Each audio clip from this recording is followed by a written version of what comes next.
WNBA MVP A'ja Wilson had this to say about white WNBA players and their privilege. Paige Bueckers!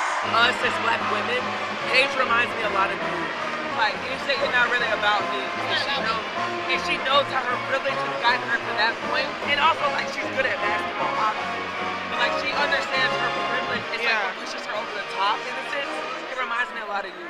And I mean, that's a compliment. This isn't surprising, since she already said Caitlin Clark was only popular because she's white. But there's a few things I don't like about what she said.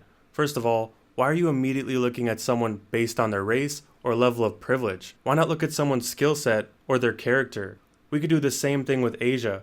She went to a private school with an average tuition of $20,000 a year and had a stable home life. We could also say she's privileged because she's 6'5", but focusing on that would take away from the hard work she put in to be one of the greatest players. She also told Kelsey Plum that it wasn't about her, or at least that it's a good thing that she knows it's not about her. You say you're not really about me. But that diminishes Plum's dedication and undermines her accomplishments, like being the second leading women's college scorer in history. It was about her and how great she is at basketball. Plum also admitted that she was treated differently in the WNBA for being white.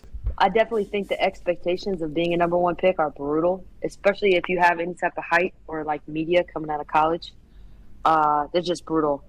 And then I don't think it helps being a 5'8" white girl coming into the league with 85% black women that want to take your head off. Like, just straight up, right? Like, that's just what it is. And I didn't know. Me, happy-go-lucky, walking into the locker room like, hey, like, I didn't know. I learned the hard way. But that's real. That's what it is. Having that type of struggle and adversity has prepared me for the moment I'm in now.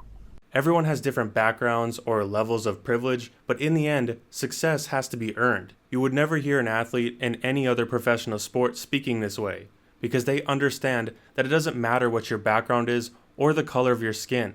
When it comes to sports, all that matters is your level of skill.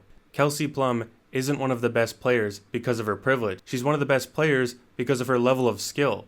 And Caitlin Clark isn't only popular because she's white. She was popular because there's never been a player like her. She was the female Steph Curry. We had never seen a player consistently shoot logo threes like her. And for the majority of fans, she was the most exciting women's basketball player of all time. It had nothing to do with her being white. There was plenty of white players before her, and there's going to be plenty of white players after. And privilege doesn't put the ball in the hoop.